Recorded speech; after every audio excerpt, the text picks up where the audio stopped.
하나님은 우리의 기쁨 속에서 속삭이시고 양심에 말씀하시며 고통 중에는 크게 외치십니다.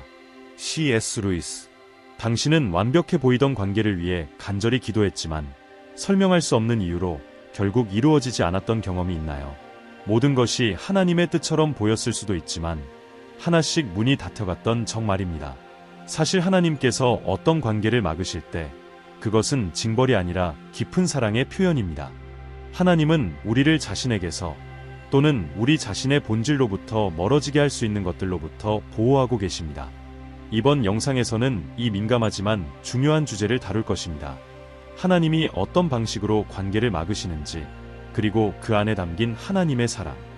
우리는 성경의 가르침과 20세기 최고의 기독 사상가 중 한 명인 C.S. 루이스의 깊은 통찰을 바탕으로 이 내용을 살펴볼 것입니다. 루이스는 참된 사랑이 자유와 하나님의 목적과 연결되어 있다는 것을 이해했던 인물이었습니다. 하나님이 어떤 관계에 대해 아니오라고 하실 때 우리가 무시해서는 안 될 영적, 감정적 신호는 무엇일까요? 그리고 성경은 어떻게 하나님의 뜻인지, 아니면 우리의 결핍과 두려움, 잘못된 욕망에서 비롯된 것인지 분별하게 도와줄까요? 처음에는 아프게 느껴질 수 있지만 하나님이 관계를 막으실 때 사실은 더 큰 고통에서 보호하시고 더 나은 것을 준비하시는 것입니다. 그 과정 속에서 우리는 예수 그리스도의 성품을 닮아가게 됩니다. 그래서 우리는 단순히 감정에 따르기보다 하늘의 사인을 분별할 수 있어야 합니다. 루이스는 인간의 마음은 하나님을 위해 지어졌고 어떤 인간의 사랑도 그 빈자리를 채울 수 없다고 말했습니다. 많은 사람들이 이 지점에서 길을 잃습니다. 오직 하나님만이 채우실 수 있는 그 공간을 사람으로 채우려 하다가 사랑이라는 이름으로 조종적이고 불균형한 관계에 빠져드는 경우가 많습니다. 그때 하나님은 자비로 개입하십니다. 우리가 고집을 부리더라도 말입니다. 이번 콘텐츠에서는 성경을 기반으로 당신이 영적으로 분별할 수 있도록 명확한 원칙들을 제시할 것입니다. 겉으로 좋아 보이는 관계도 하나님의 마음과 어긋난다면 하나님께서 직접 막으실 수 있습니다. 압정 원칙 1. 하나님으로부터 멀어지게 하는 관계는 결코 하나님의 축복 아래 있을 수 없습니다. C.S. 루이스는 이 세상 어떤 것도 채울 수 없는 갈망이 내 안에 있다면 나는 다른 세상을 위해 창조된 것이다 라고 말했습니다. 이 말은 우리의 마음이 무엇보다도 하나님을 위해 지어졌다는 사실을 상기시켜줍니다. 아무리 좋아 보이는 관계라도 하나님을 대신할 수 없습니다. 고린도후서 6장 14절에서는 이렇게 말합니다. 믿지 않는 자와 멍에를 함께하지 말라. 이 말씀은 정죄하기 위함이 아니라 보호하기 위한 하나님의 마음입니다. 상대과 같은 믿음을 공유하지 않고 기도를 함께하지 않으며 하나님의 임재를 귀하게 여기지 않는다면 신앙은 약해지고 점점 하나님으로부터 멀어지게 됩니다. 건강한 관계는 서로가 하나님께 더 가까이 나아가도록 도와야 합니다. 그렇지 않다면 하나님께서 직접 개입하실 수 있고 그것은 사랑의 손길입니다. 문제는 단지 열정에 관한 것이 아닙니다. 하나님은 두 사람 사이에 영적인 불일치가 있을 때 그것이 상처, 실망, 엇갈린 기대, 그리고 때로는 깊은 고통으로 이어질 수 있다는 것을 아십니다. 그리스도 위에 세워지지 않은 사랑은 모래 위에 지은 집과 같아 폭풍이 닥치면 쉽게 무너집니다. 클라라는 어릴 적부터 신앙을 지켜온 자매였습니다. 그녀는 친절하고 배려심 있는 남성과 연애를 시작했지만 그는 신앙에 별 관심이 없었습니다. 처음엔 그를 주님께 인도할 수 있을 것이라는 믿음이 있었지만 시간이 지날수록 그녀 자신의 믿음이 약해지고 있다는 것을 느꼈습니다. 수많은 기도와 갈등 끝에 클라라는 이별을 선택했습니다. 그것은 고통스러웠고 눈물도 많았지만 몇 달 후 그녀는 깨달았습니다. 하나님은 그녀를 벌하신 것이 아니라 보호하고 계셨던 것입니다. 그녀는 다시 자신의 믿음을 회복했고 자신이 누구인지 깨달았으며 결국 함께 기도하고 사역할 수 있는 믿음의 동반자를 만났습니다. 이것이 바로 하나님의 보호입니다. 하나님은 우리가 보지 못하는 것을 보시고 우리가 꿈꾸는 것이 그분의 뜻에 부합하도록 이끄십니다. 하나님께서 주시는 것은 언제나 평안과 영적 성장, 서로를 세우는 힘을 가져옵니다. 만약 지금 당신이 성령의 불편한 감정을 느끼고 있다면 주의 깊게 들어보십시오. 기도하고 분별력을 구하십시오. 하나님은 말씀하십니다. 그리고 결코 실수하지 않으십니다. 압정 원칙이 자아가 중심이 되고 희생적인 사랑이 없는 관계는 하나님께서 막으실 수 있습니다. 예수님께서 가르치신 진정한 사랑은 자신을 내어주는 사랑입니다. 오래 참고 자신의 유익을 구하지 않습니다. 그러나 많은 사람들이 경험하는 관계는 이와 반대입니다. 그 중심에는 나라는 자아가 있습니다. C.S. 루이스는 그의 책 4가지 사랑에서 인간의 사랑도 이기심으로 움직이면 파괴적일 수 있다고 경고합니다. 집착하고 요구하고 감정적 결핍을 채우려는 사랑은 겉보기엔 사랑 같지만 실제로는 상대방을 조종하고 숨막히게 만듭니다. 하나님은 그런 관계를 보시면 개입하실 수 있습니다. 성경은 사랑의 본질에 대해 명확히 말합니다. 고린도전서 13장 5절에 사랑은 자기의 유익을 구하지 아니하며 라고 쓰여 있습니다. 만약 어떤 관계가 한 사람만 양보하고 한쪽만이 사라져야 다른 한 사람이 빛나는 구조라면 그것은 건강하지 않습니다. 하나님은 두 사람 모두를 사랑하시기에 그런 문을 닫으실 수 있습니다. 하나님은 우리가 사람을 숭배하도록 창조하신 것이 아니라 그리스도의 주권 아래 서로를 세우며 동역하도록 부르셨습니다. 그러나 자아 중심적인 사람은 끊임없이 인정과 주목을 원합니다. 그러한 관계 속에서는 은혜도, 용서도, 겸손도 자리를 찾기 어렵습니다. 오직 경쟁과 감정 소진만이 남습니다. 줄리아나의 이야기처럼 말이죠. 그녀는 모든 것을 남자의 뜻대로 맞춰야 하는 연애를 하고 있었습니다. 처음엔 그가 배려심 많다고 생각했지만 나중에는 자신의 정체성을 잃어가고 있음을 깨달았습니다. 그는 기도하지 않았고 교회도 필요 없다고 말하며 그녀의 신앙을 무시했습니다. 그녀가 자신의 감정을 털어놓으면 그는 늘 이렇게 말했습니다. 너는 너무 예민해. 너 같은 사람은 사랑받기 어려워.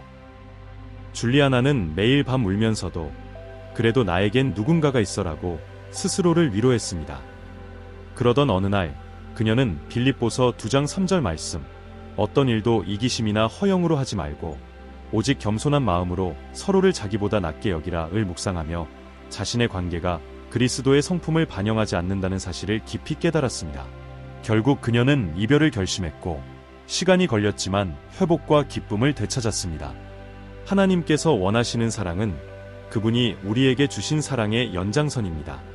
만약 지금 당신이 있는 관계가 섬김보다 통제를 요구하고 감정적으로 고갈된다면 그것은 하나님의 축복 안에 있지 않을 수 있습니다.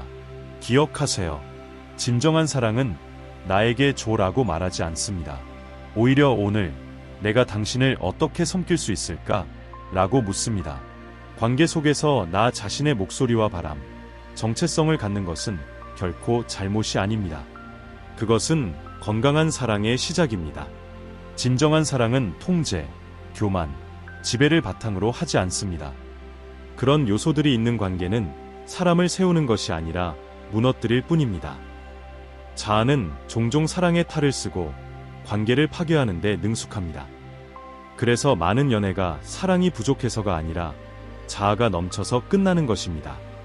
하나님은 우리의 마음을 보시기에 우리가 자신을 잃기 전에, 더 깊은 상처를 입기 전에 그 관계를 막으십니다. 하나님은 단지 누군가를 갖게 하려는 것이 아니라 하늘을 반영하는 사랑을 경험하게 하시기 위함입니다. 혹시 지금 지나친 통제, 자만심, 낮은 겸손이 지배하는 관계에 있다면 기도하십시오. 하나님은 당신이 외면하고 있는 진실을 보여주시려는 중일 수 있습니다. 하나님은 아무 이유 없이 관계를 막지 않으십니다. 그분은 사랑으로 그리고 열정으로 문을 닫으십니다. 전등 원칙 3. 영원한 목적이 없는 관계는 하나님께서 막으실 수 있습니다. 우리가 가장 자주 저지르는 실수 중 하나는 연애를 인생의 목표로 여기는 것입니다. 마치 결혼이나 관계가 삶의 최종 목적처럼 느껴질 때가 있습니다. 그러나 기독교적 관점에서 연애와 결혼은 단지 외로움을 달래기 위한 수단이 아니라 하나님의 영원한 목적을 이루는 길입니다. C.S. 루이스는 순전한 기독교에서 말했습니다. 기독교적 결혼은 사람을 행복하게 하기 위한 것이 아니라 거룩하게 하기 위한 것이다. 이는 연애나 결혼의 기쁨이 없다는 의미가 아니라 그 궁극적인 목적은 하나님께 영광을 돌리고 서로를 천국을 향해 준비시키는 데 있다는 뜻입니다. 당신의 관계가 단지 외로움을 채우기 위한 것이라면 하나님께서 방향을 멈추게 하실 수 있습니다. 왜냐하면 그분은 우리의 편안함보다 영혼의 상태를 더 중요하게 여기시기 때문입니다. 관계가 세속적 이익, 욕망, 지위로만 채워진다면 결국 공허함만 남게 됩니다. 그러나 영원한 목적에 의해 인도되는 관계는 하나님 나라를 향해 나아가는 다리가 됩니다. 당신의 관계가 이런 질문에 예로 대답할 수 있는지 점검해 보십시오. 이 관계는 나를 하나님의 부르심에 더 가까이 이끄는가? 우리는 함께 기도하는가? 서로의 믿음을 세워주는가? 그렇지 않다면 하나님께서 이렇게 말씀하시는 중일 수 있습니다. 그 길은 아니란다. 왜냐하면 하나님은 결코 우리의 시선을 영원에서 멀어지게 하지 않으시기 때문입니다. 원칙 4.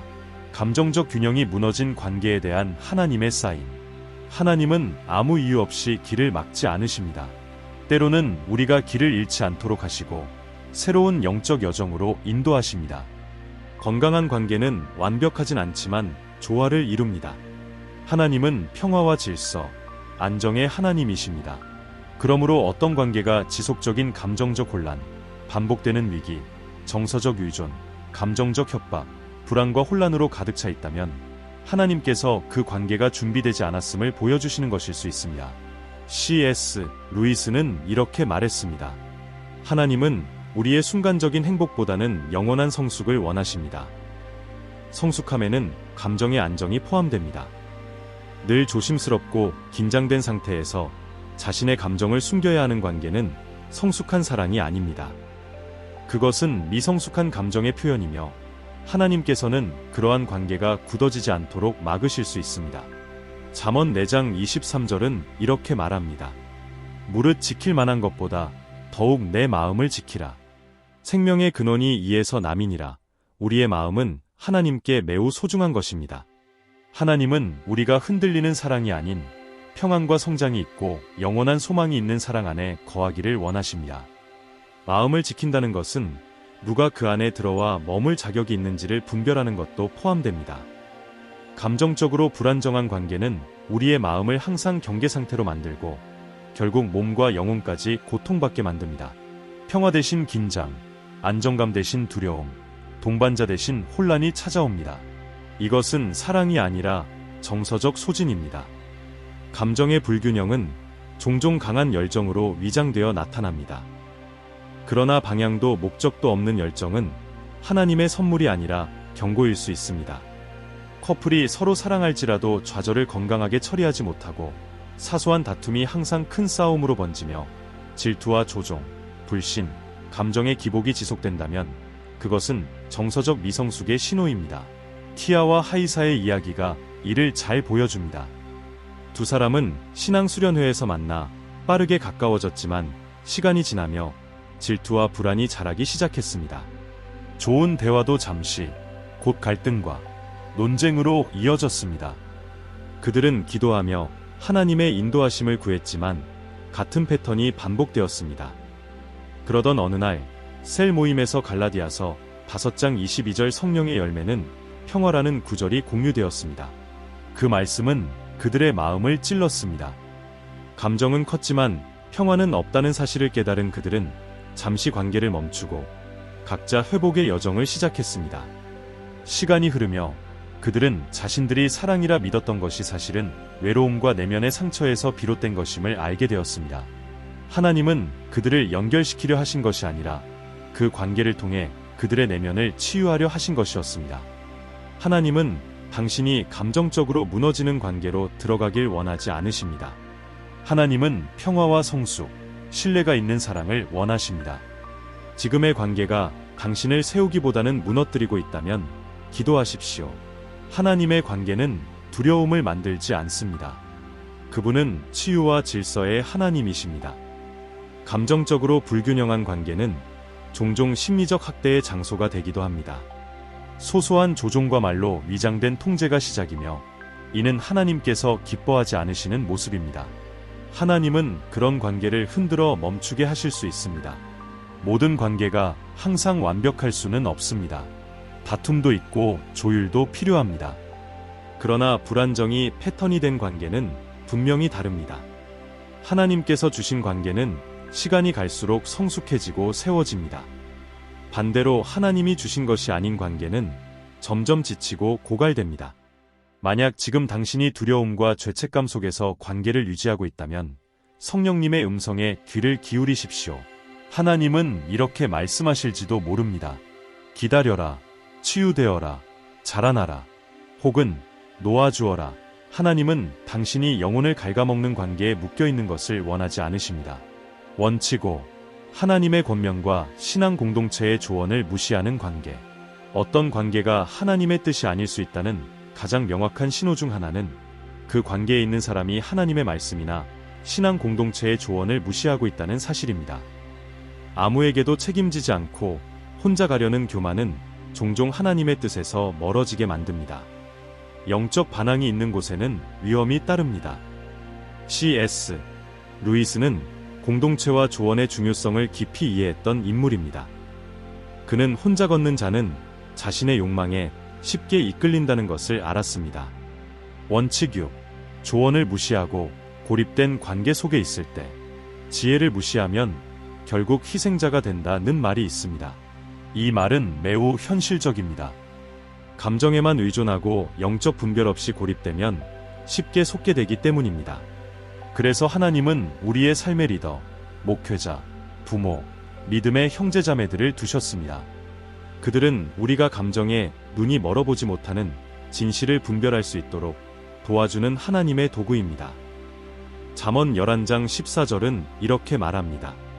지략이 없으면 백성이 망하거니와 지략이 많으면 평안을 누리느니라. 하나님의 음성은 종종 말씀 속에서 그리고 공동체 안에서 들립니다.